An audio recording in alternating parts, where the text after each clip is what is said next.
welcome to another podcast. I'm here with Sara Defector. She's Hi. part of the Happiness Incorporated. Mm-hmm. Sarah, please tell something about yourself. Well, I'm Sara, I'm 21, I'm from Madrid, Spain, and I came to Berlin to do my third year in music business at BIM Berlin.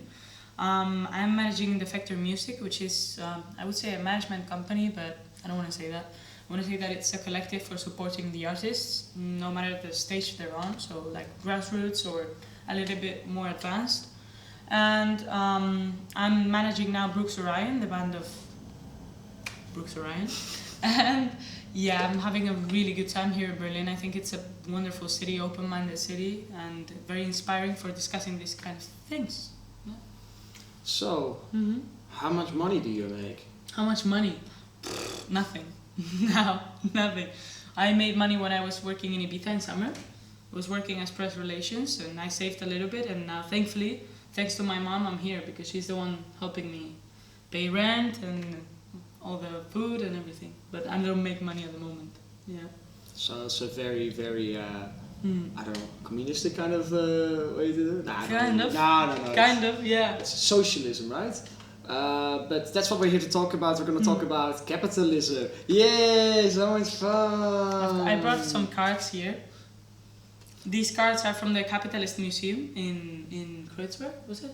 We went together to check out, to fuel our minds with information. To do some field research. Exactly, yeah. And yeah, I wanted to bring up what they say in these cards. This one says, anyone can make it to the top, but in capitalism, some always create the wealth of others. So I think the first thing we should talk about is, what is capitalism? Do you know what it is? Oh man, it's Your first feeling? of all, it's for me. It's a pretty evil thing. It's the Yeah. rich getting richer and then feeding off the poor. It's like one of the things that that strikes me personally is the rising rent. You know, you have a lot gentrification, right? Huh? Gentrification, you mean? What? Gentrification. I'm not aware. I don't know that. So I think that's prices getting higher. I hear it all the time in my killer keys. So gentrification is rents going up. Yeah. It's so fucked up because like you have like these companies that keep rising the rent, keep Yeah. making everyone pay who can't afford their own house and need to rent it because like that's the only cheapest option for them. Then they keep rising it, Yeah. and with that they can buy more properties. So at some point the house prices also go up because there's less houses available. Exactly. And that's just so fucked up because then they keep rising the rent and they got like this monopoly thing going on.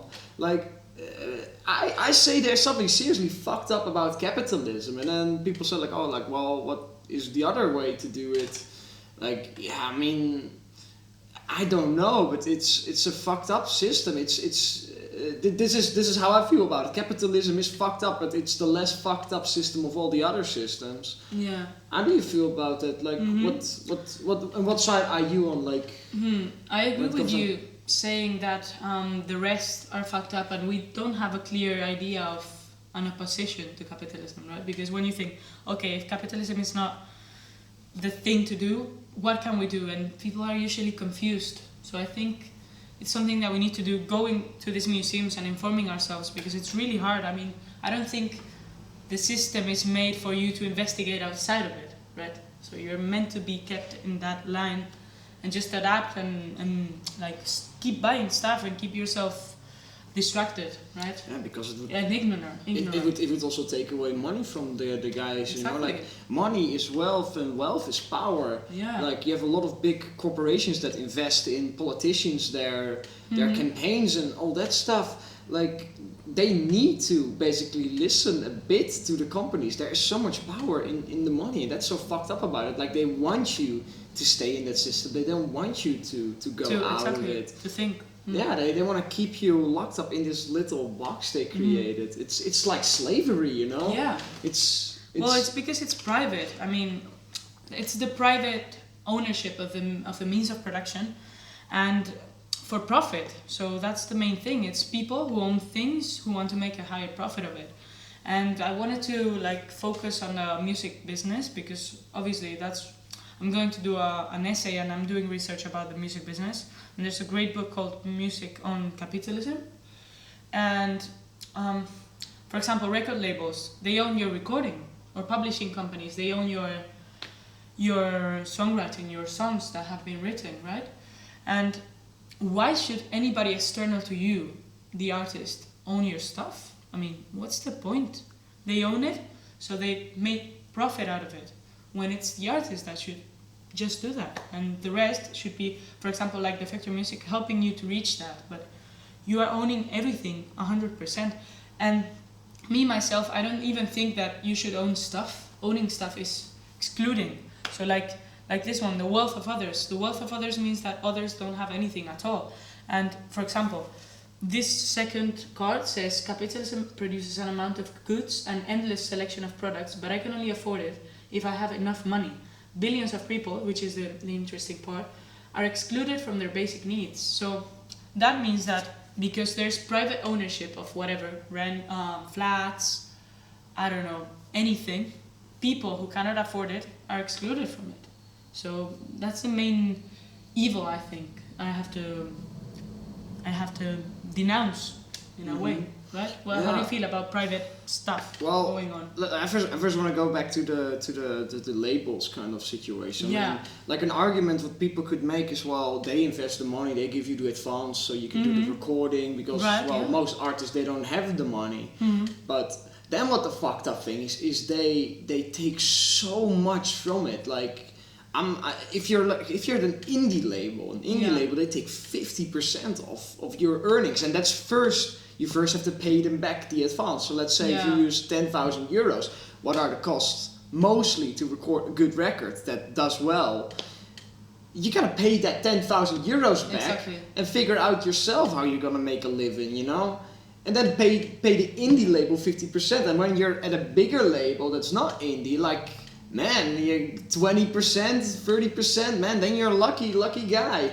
Yeah. There's so much being spread, even though it's the artists, the producers, the mixers, and the promoters that are doing all the work, you know. And there's this big guy behind on a big ass chair just smoking his big cigar. Yeah, and deciding on the creative aspect. Yeah, they own those people, and that's slavery, you know. Like, I mean, like you can say like, no, it's not slavery. They choose to do it themselves, but yeah, then you sign a contract and you legally bind it to it. Yeah. That's in my worldview slavery, but just a bit more complex, you know. And more adapted and normalized in a way, right? Because in my opinion, I think there's something going on really nice, which is artists taking over and just doing what they want, but still they don't really reach the greater audience, right? So you can now be a bedroom producer and record your own thing and just do it and put it on Spotify and reach the world, but record labels still have the money, so money is always money. It's a quote. So money is that thing that you need to reach the people for promotion, for marketing, because they have the contacts. And how do they make that? Paying them. So you see what I mean? I mean, we have something really cool now, which is you can release your own music and do it in your bedroom and perfectly fine, but you still need the money and the contacts from a record label, from the big system, to make it to the top, to the arenas, to the O2, to Wembley, to all that stuff, right? Mm-hmm. But anyway, I love that we're talking about this and that it's becoming something that we can discuss and become informed about, right? Yeah, well... I would encourage everyone to start reading and have a think about it. I don't want you to think about the same thing as I do, but I just want you to discuss about it. Yeah, right? Man, like it's so important to discuss, even if you disagree, you know. Yeah. Like there's so much anger in this world. Like let's say like if I for example talk about racism, there are people out there that's like, no, you can't even have an opinion about that because you're white. You know, like, dude, why do you get so angry? I mean, like even if you disagree, you know, like, well then convince that person. Exactly. Like if you're respectful, you can say whatever you want. Yeah, I mean, like even like I don't know, like this is going to be very controversial, but even the people that are extremists, you know, you need them in a political system as well. But that's going to be another topic for next week. Yeah. I want to ask you for a closing statement. A closing Is there anything you would like to say to the people to advise them or just an awesome one-liner. Okay. Please. So what I would say is, I recommend people, and I really want the world to become a world of empathy, so that you put yourself in the place of the other person when you are insulting that person, or when you are thinking about, okay, that's a poor person in the street, I'm not giving money. So try to think of yourself in that place. And that is a really good way to think about the world, because you will start thinking about, okay, I have my own house, but what if people don't have it? Just think about it and be respectful of everyone and kind to everyone. It seems like a very hippie, peaceful thing to say, but I think that's the key to the world right now. I don't think so. I think that's a very, very wonderful message, and that's what the Happiness Incorporated stands completely behind. Tune in for next week for another subject.